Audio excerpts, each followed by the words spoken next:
Welcome to Mathematical Finance.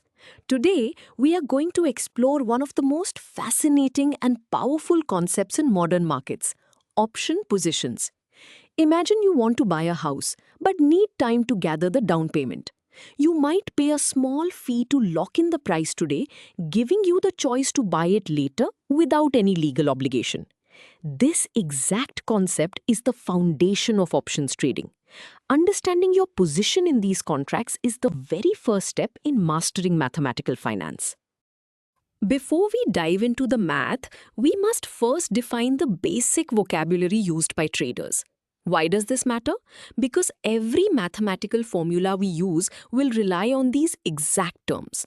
A call option is a contract giving you the right to buy an asset at a fixed price, much like a store coupon. A put option gives you the right to sell, acting like car insurance. The fixed price written in these contracts is called the strike price. The upfront fee you pay to buy this choice is the premium. Finally, the actual market price of the asset when the contract expires is the spot price. Now that we know what options are, let us look at how we trade them. In finance, every single trade requires two people, a buyer and a seller. When you buy an option contract, you are taking a long position. Being long means you have paid the premium upfront, and in return, you hold all the power to decide whether or not to use the contract. On the other hand, when you sell an option, you are taking a short position. Being short means you collect the premium upfront, but you give up your power of choice. You are legally obligated to fulfill the deal if the buyer demands it. Let us start with the first of the four basic positions, the long call.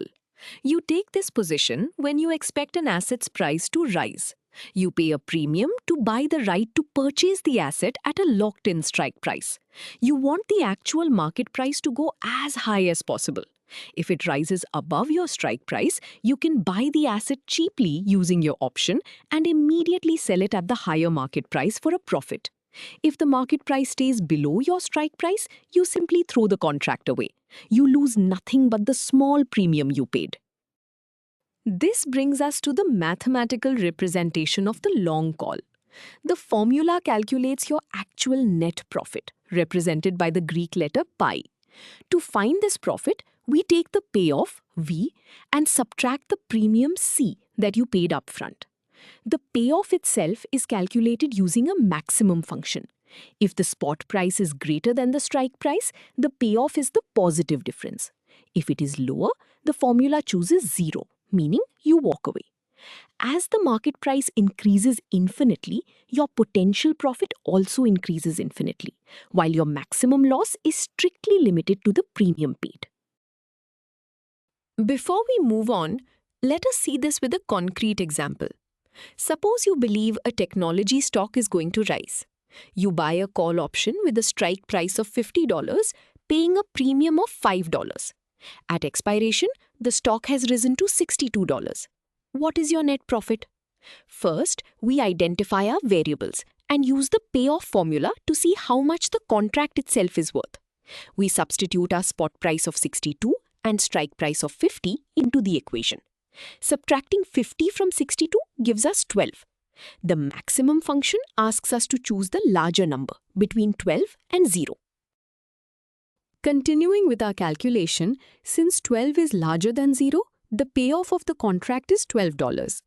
Now that we know the contract pays out $12, we must calculate the actual profit by subtracting the initial cost of the option. We substitute our calculated payoff of 12 and the given premium of 5 into the profit formula. Subtracting the $5 premium leaves us with $7. Physically, this means you used your option to buy a $62 stock for only $50, making $12 in value.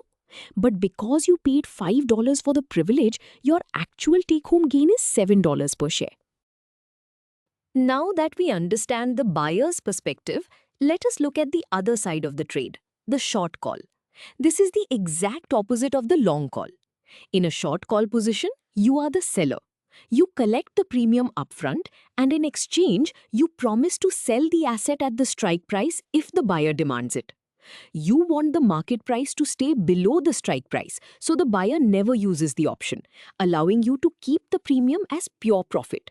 However, if the market price skyrockets, you will be forced to sell the asset at a very low strike price, causing you to lose a massive amount of money. This dynamic is perfectly captured in the short call profit formula. Conceptually, trading is a zero-sum game. Whatever the buyer makes, you lose. Therefore, your profit, pi, is simply the premium you collected, C, minus whatever money you are forced to pay out to the buyer. The term inside the maximum function is the exact same payoff we calculated for the long call, but now it represents your liability. If the spot price stays below the strike price, the payoff owed is zero, and you keep the premium. Your maximum possible profit is limited to the premium, but your potential losses are unlimited as the spot price rises.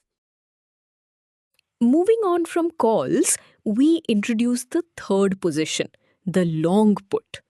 In a long put position, you pay a premium to buy the right to sell an asset at a fixed strike price. You take this position when you believe the market price of the asset is going to crash. If the market price drops significantly, you can buy the asset cheaply on the open market and use your option to force the seller to buy it from you at the much higher strike price. If the market price goes up instead, you simply do not use the option and you only lose the premium you paid. Let us look at the mathematical form of the long put. Notice that the order inside the parentheses for the payoff is reversed compared to a call option. We are now subtracting the spot price from the strike price. This is because a put option gains value when the market price drops below the strike price. If the spot price is lower than the strike price, the difference is positive and you make money. If the spot price is higher, the maximum function chooses zero and the option expires worthless. Just like with the long call, to find your net profit, you must subtract the initial cost of the contract, which is the put premium, P, from your final payoff. The fourth and final position is the short put. In a short put position, you sell the right to sell. You collect a premium upfront and in return, you promise to buy the asset at the strike price if the buyer demands it. You take this position when you believe the market price will stay flat or go up. If the market price stays above the strike price, the buyer will not use the option and you keep the premium. However, if the market price crashes, you will be forced to buy a worthless asset at a very high strike price, resulting in severe losses. This brings us to the short put profit formula. Just like the short call, your profit is the premium you received minus the money you are forced to pay out. The symbol P is the premium you collected from the buyer. The maximum term represents the payoff you owe to the buyer if the market price drops. Your maximum profit is capped at the premium P, which happens if the market price stays above the strike price K. But if the spot price falls, your losses increase dollar for dollar as the asset loses value. Let us apply this formula to a real scenario. Suppose you believe a company's stock is stable. You sell a put option with a strike price of $40, collecting a premium of $3 upfront. Unfortunately, the stock crashes to $31 at expiration. What is your total profit or loss? First, we calculate the payoff from the buyer's perspective, which is the amount you are forced to pay out. We substitute the strike price of 40 and the spot price of 31 into the payoff formula. Subtracting 31 from 40 gives us 9. The maximum function chooses the larger number between 9 and 0. Continuing our calculation, since 9 is larger, the payoff of the contract is $9. This is the amount you are forced to pay out to the buyer. Now we calculate your actual profit by taking the premium you collected and subtracting this payout. We substitute the premium of $3 and the payout of $9 into the profit equation. 3 minus 9 gives us -6. Your final net profit is -$6, meaning you suffered a loss. Physically, you were forced to buy a stock worth only $31 for $40, losing $9. But the $3 you collected upfront reduced your total loss to $6. Now that we have calculated the profits mathematically, let us look at them visually. This diagram summarizes the four basic option positions. The horizontal axis represents the stock price at expiration, and the vertical axis represents profit. Notice how the long positions on the left have limited risk, represented by the flat lines below zero, but offer large potential rewards. Conversely, the short positions on the right offer limited rewards, represented by the flat lines above zero, but carry massive potential risks if the market moves against them.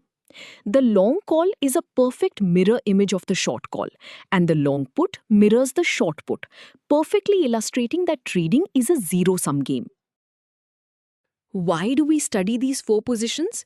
Because they form the absolute foundation of all risk management in modern finance. Without these positions, businesses would be entirely at the mercy of unpredictable price swings. For example, an airline company will take a long call position on oil to guarantee they can buy jet fuel at a reasonable price, even if a war causes global oil prices to skyrocket. Similarly, a farmer will take a long put position on wheat to guarantee they can sell their harvest for enough money to survive, even if a massive surplus causes prices to crash. Speculators use these positions to bet on market directions, providing the liquidity that allows farmers and airlines to buy their financial insurance. We have covered a lot of ground today, so let us summarize the key takeaways. First, an option position simply defines your role in a financial contract. You are either buying the right to choose, which is a long position, or getting paid to take on an obligation, which is a short position. Second, the contract itself is either for buying an asset, known as a call, or selling an asset, known as a put. By combining these two choices, we get the four fundamental building blocks of mathematical finance. Mastering how to calculate the payoff and profit for each of these four positions is your key to understanding all advanced trading strategies. Great work today.